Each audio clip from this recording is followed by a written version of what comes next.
Hello there everyone, Luke here from FM Scout, and today we're going to have a look at the experiment of the World Super League. We're going to simulate 10 years into the future and see exactly what's going on, who's going up, who's going down, who is going to conquer the World Super League. We also have the Champions League, of course, and the equivalent of the FA Cup. Now, we spotlighted this database last week, and I did mention today we're going to be having a look at it more in depth. So I've already simulated 10 years, some very interesting results indeed. Things we're going to look at, transfers, who goes up, who goes down, like I say, winners of things, all of that good stuff we're going to have a look at that in this episode. Now, before we get going, remember that I do have a new series out based on this database, using this database with Feyenoord, and the link is down in the description, and of course anywhere else. If you just type in Mega Luke Gaming, you can find that series brand new today. If you've missed the trailer that I did on the channel the other day, the trailer's on the last episode where I spotlighted it. The trailer for the whole thing is on my channel. However, you can get it and just watch it anyway. That's on my channel. Make sure you go and have a look. Okay, so just have a quick season preview at the World Super League. We're mainly going to focus on the top league. However, we will have a gander at the leagues below and just take a look and see what happens, just to see whether anyone rises up throughout the ranks. So this is the first division. We'll go now through to the Coca-Cola Premiership, the second division. As you can see, some familiar names there, some obscure ones, which I think, like the likes of Flamengo, one of the biggest sides in Brazil. There, Mönchengladbach, I'm surprised that they're that high up. Real Betis have got a very good youth side on this game, so I'm interested to see with them and Sociedad how they get on, whether they can continue. And the third division there, we have my beloved Eintracht Frankfurt, Everton, Grêmio, Sao Paulo and Santos. More Brazilian sides with Southampton, West Ham. Some big sides in there.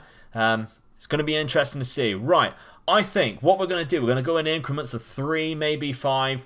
Well, I'll play it by here. Let's go. Okay, we are 3 seasons into the future. 1st of June 2023, so the third season has just ended. Let's have a look at the leagues in focus. Now, they've just played their playoffs, and as you can see, Lazio managed to save themselves from relegation. They did. So remember, the league format is if you finish fourth from bottom, in the Super League or any league, you have to play against fourth from top in the league below in a playoff to decide who goes up. Now, the winners, the past winners this season, Barcelona have won it. In the previous years, we had Liverpool, Manchester City, Liverpool again, and now Barcelona. So this is actually the 4th season. My maths is wrong there. If we have a look then, the stages. Let's see, between each league throughout the last years. So, Liverpool, Chelsea, Manchester United, Man City. A complete dominance from the English teams. Tottenham down there in 12th. Arsenal in 13th, relegated Ajax, Napoli. Let's do this properly, Luke, to be fair. So Liverpool won the first year, 68 points. How close was that? With Chelsea and Real Madrid, both on 67. So you might think 68 points is hardly any.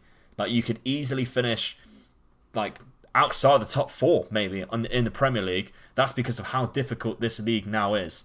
So the first season going down was Valencia, Milan and Porto. So after that, Man City won, Liverpool, PSG getting up there. Man City had a very high total in that second season.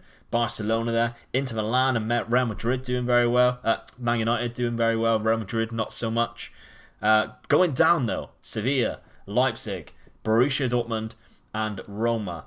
So outside of that then, we have the dominance from the English team, Valencia, Napoli and Ajax up until this season. So, if we come out of this and we have a look at the Coca-Cola Premiership. The winners of this league. Leipzig won it the first year, Valencia won it the second year, and Bayer Leverkusen won it the third, with Napoli picking up the victory this season, round 71. So not too bad. We have some big sides there. Eintracht Frankfurt looks like they've climbed up, so that's good to see. Bournemouth and Wolves doing very well, just outside, of course. Bournemouth losing that playoff. Coming up through the season before. Ladbrokes, the World Championship, the third division now. Bournemouth making their way up through the league, so that's good to see. Real Sociedad champions this season. Flamengo, The Brazilian side doing very well. Gabriel Barbosa there with 20 goals this season. Celtic getting promoted into the second division. Now, the money when you get into these leagues are going to be very good. So I'd imagine Celtic are going to benefit from this. They're not usually used to the money in the Scottish Premier League that you would get in this Super League. So it'd be nice to see whether what once was a huge European giant in Celtic, maybe they can get that back. They have Marcus Paulo there, who is a very good player. Insane player. How much do they spend on him? 9.5 million. You got to say, that's a bargain. That is a bargain. Great player. And they also have Dembele, of course, on the other side. So they're doing very well. Southampton, not so much. Getting relegated now into the 4th tier. We won't go too far down, because else we could be here all day. We literally would be here all day. So, that's not too bad. Now, what we want to see now is the World Champions League. So, if I type in World, I think it should come up as World Super League Championship. There we go. So here we have the World Champions Cup, the equivalent of the Champions League in the World Super League. The first season, it was won by PSG, so they can't do it just in normal Europe. But when it's even on an even bigger scale, they have managed to do it. Juve winning it the second time. They've come close in the last few years in the actual Champions League, so it's nice to see them pick it up. I'd imagine Cristiano Ronaldo had something to do with that. And then Barcelona winning it the last 2 years, beating Tottenham of all teams in the final. Tottenham still unlucky there. So it's quite good, to be fair. I quite like the look of that. PSG dominating here. Absolutely dominating. I mean, they've got Bernardo Silva, Frank de Jong at Chelsea. So there's a few signings already that you can see that's being made. Lautaro Martinez moving from Inter Milan to Atletico Madrid. Of course, an insane player on this game. What about the World FA Cup then? Who has been winning the World FA Cup? Well, the first season, it was won by Juventus.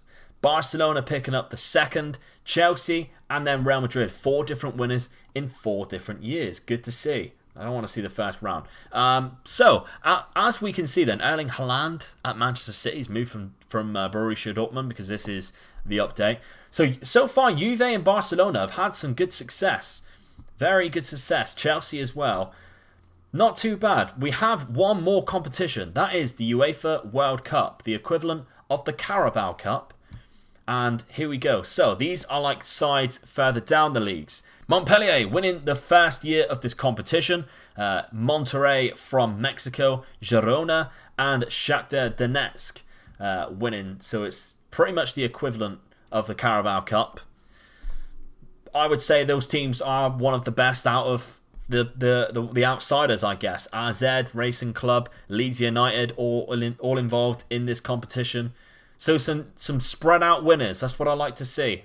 Transfer wise then, first season, and we can see why PSG did very well. They signed Milinkovic-Savic, an unbelievable player on this game. And I do have a tactic tester video coming out, which is going to spotlight this man in a libero position. I can see he's already been playing in the centre-back role. More on that on the channel on FM Scout in the next couple of days, so make sure you're subscribed. Andrea Bellotti going to Manchester City. Ben Chilwell going to Liverpool, which seems to happen quite a lot on this database and the tests that I have done. Wilfred Ndidi, 41 million. Outside of that, though, there is not a lot of movement. This is all of the leagues loaded. There is hardly any movement whatsoever. Just a few big signings, and that is it. What about the year after? We have Leroy Sané going to Bayern Munich for 128 million. This is where the money gets silly. After a year in the World Super League, there is a lot of money. So Skriniar going to Manchester City, 117 million. Gabriel Jesus going to Chelsea, 106 million. So it turns out Man City are looking like they're making a profit, which is unheard of. Marcus Rashford going to Chelsea. What is going on here?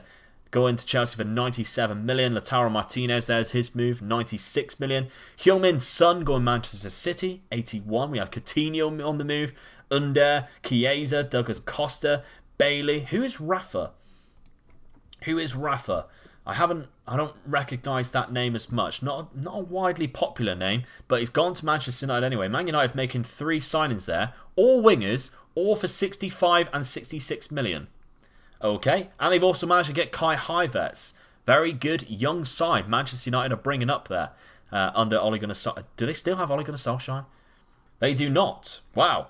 So, Ole Gunnar Solskjaer left, or was sacked. They then had Steve Bruce, who was then sacked again. Neil Wood, now they have Danny Cowley. Fair play. Okay, that's bizarre, but we'll go with it.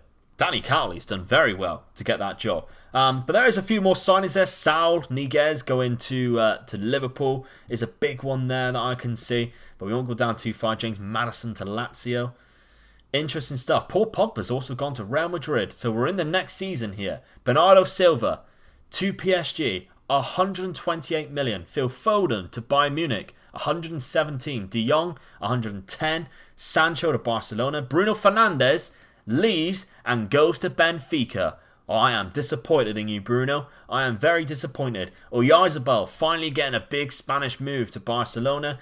Turns out to be very good. An all-rounder is easy to say, isn't it? Looking at Oyarzabal's attributes there. Ruben Neves. I'm surprised it took Ruben Neves that long. Ruben Neves to go to a big side. The third season. I am surprised. Dani Olmo moving to Real Madrid, making 3 signings there. Tolisso and Pogba finally gets his move to Real Madrid. Tomori moving for 58 million to Manchester United. I think after a couple of seasons, it's anyone's game. This is what I like about this. It's very bizarre.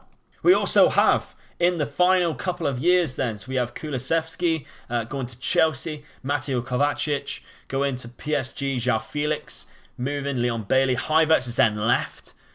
So it's a merry-go-round of players which seems to be happening every year. Dybala and Ziyech both making, I mean, that's not even a big move, is it? The second biggest move is a £54 million, and that is to Manchester United for Hakim Ziyech from Chelsea. Iglesias, Barisic, I mean, they've done very well. To get that much money for Bartel Barisic is quite good. £28 million to Guangzhou. I don't think it's actually in this league. They're not. They're not in the World Super League, so it's cost them a lot of money to pull people away from the World Super League. They've also managed to get Incham there as well. Okay then, that is the final lot of transfers this season. Let's go forward another 3 years then. Okay, we're back. 2026, 3 years on in the future. Now this is where it's going to get really interesting. And, wow, straight away I can see it. Real Madrid have been relegated from the World Super League. So I wonder if that's the first time, the second time, but they've been beaten by Borussia Dortmund. We're starting to see some regens come through now, and this is where this gets really interesting because I've seen some of the regens throughout the tests that I've been doing on this save. They are batshit crazy. So let's have a look at this man, Rick Metzger. He's 22. He comes from New York. He is a USA player. However, of course, born in this league, is it? So, no, actually isn't. So I'm quite surprised that they haven't done that yet. Haven't, integrated into being that you can also be from England or the World UK. But what a player he is at 22. 6'2" as well. Insane. We also have this man, Pedro Falcao. Oh my, look at the 20s on his physicals. He is basically the next Ronaldo, isn't he? Can play up front, on the right, on the left. He is basically Ronaldo. 22 years old, worth 78 million. Not as tall as Ronaldo. He came from Basel, and this is what I'm on about. Basel, the Swiss team, regenerating a Portuguese player, and he actually came through the very first league, the very first season. He was a regen on this game. Regen, new gen, whatever you want to call him. He came through the first season. 9.25 million Tottenham managed to sign him for. Now they're reaping the rewards for it. 78 million he's worth. What a player indeed. Under a transfer bid. Who's that? Interesting. Oh my...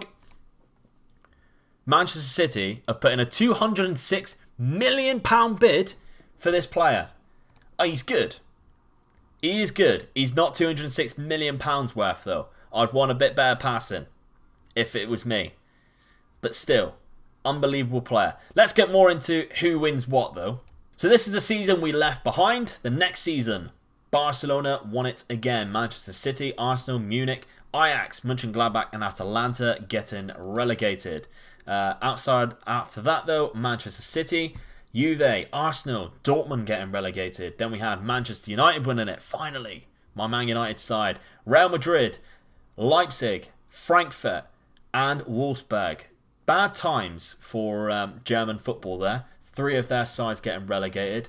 Bayern Munich only finishing 4th. Real Madrid though, gone. Only picking up 40 points in a league season. That must be a record low for Real Madrid ever, considering their history in La Liga. Must be. It's got to be. Well, we had the World Champions Cup, the Champions League equivalent, and Liverpool have beaten PSG in the final 2-1. PSG were the first two-time winners, winning it in between a Liverpool double. Oh no, they weren't first two-time winners. Barcelona won it 2 times. I apologise. My eyes. How can I not see that? It is literally right underneath it. Barcelona, Liverpool and PSG, all 2-time winners so far of this tournament. Atalanta players getting up there in the top goal scorers, so they must have done quite well. Well, I'm curious. Semi-finals, Real Madrid are up there, even though they got relegated. Quarter-finals, Chelsea, Inter, Zenit getting up there. Crazy stuff, really, considering, because you have to go through so many stages to get to it. What about the FA Cup then? How's the FA Cup been getting on? Manchester United won on the golden goal rule. Remember, when we spotlighted this database, there is a golden goal rule, and they have won the FA Cup in the final against Atletico Madrid using that rule. That's great to see. I'm really happy with that. Tottenham, PSG, Real Madrid, Chelsea all winning it as well. What about the UEFA World Cup? How's that been getting on? Well, we have PSG winning it. Nice, I like that. Stuttgart, Cologne, since Shakhtar won it. Okay, we'll briefly look over the final remaining transfers, and then we'll leave this episode here and come back where we have an overview look at Season 10 and look at everything after that in the second episode, a part 2 of this, maybe tomorrow. Let's see how we do. Okay, let's have a look at the transfers. So we left it in 2023. After that season had ended, Hassem Aouar moved to Bayern Munich. We had, of course, the Dybala move. Rashford then moved to PSG. Florentino Luis with a big move as well. Anthony with a big move. The next year, João Felix, 161 million. Eduardo Camavinga to Manchester United for 110 million. How does he turn out? We know he's very... Oh, wow. Okay. Yeah, very good. Really good. Only at 23 as well. De Jong then moving to PSG. They are buying out players here. Rodrigo to Bayern Munich. Mason Greenwood for £99 million. Outstanding. Michael Cousins to Liverpool. Jude Bellingham making a move to Manchester City. Kenneth Chateau. Now, I was looking finally for... Okay, he is Nigerian. That is Nigerian. I've got my badges correct. A current ability of 191. He is just 22 years of age, and Kenneth has done outstanding stuff already in his career. 14 goals there, 16 goals in the Super League. That's very good. That's extremely high. One of the highest you'll see. 30 goals so far in 67 appearances for Manchester United. He is a very good player on this game. We have one more year to have a look at. Oh, we have 2 more years, sorry. To have a look at Fabio Silva, 191 million. And he's not... That was... Oh, it was a move to Manchester City. I was going to say. Ryan Cherky, 134 million. 2 wonder kids on this game.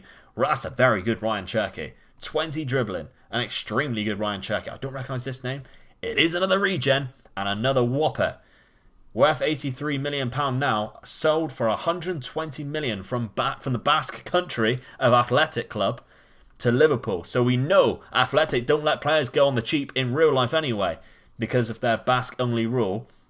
But this man, Carlos Gonyi, a lot of money. I mean, this is just the best name ever. Benjamin Dinkelmann for 115 million. What kind? Is it Austria? It is Austria. Oh, Dinkelmann's very good. Not amazing technicals, but the rest of his attributes are impressive. 22 years of age, moving for 115 million. Some big names there. This is what I like to see. Veselov, that's another... Oh my Jesus Christ. Some unbelievable players. I mean, this is what I mean. He is Russian, and he came through Leganes. This is what I mean. You just get some crazy regens from random places. And it's really interesting to see. One more year, though, to have a look at. Mason Greenwood. I mean, he must have moved twice now. 99 million and 121 million. And he just keeps scoring goals and getting better and better. Of course, from the Manchester United Youth Academy. Jean-Paul Masse. Another regen. French. Actually came from France. That's interesting. I don't think they're in the French... They're not in the French league. They're in the French league, sorry. They're not in the... in the World Super League. So the French league does continue, by the way. All of these leagues continue. I don't quite sure how it works, but they do. Where is this man from? He is French as well, from France. So they do originally come from some of their own places. However, not always. But again, like we say, James Sancho moving again. Dimitri, he must be a regen. He's happy about it too. He's done very well in his career. A very solid centre-back. So, very interesting indeed. Well, if you like the look of this video and you want to see part 2, smash that like button. We'll bring you part 2 in a day or two's time, and we'll have a look at 10 years in the future, the results of that, and some more sign-ins and all of that good stuff. Please drop a like on the video if you can. That would be fantastic. Remember, if you want to see my brand new series of World Rotterdamination using this database with the little tweaks that I've made, which I'll make light into in the actual series itself, link is down in the description, or just type in Omega Loot Gaming. You'll find me, I'm sure. I'll see you for the next one, guys. Bye-bye.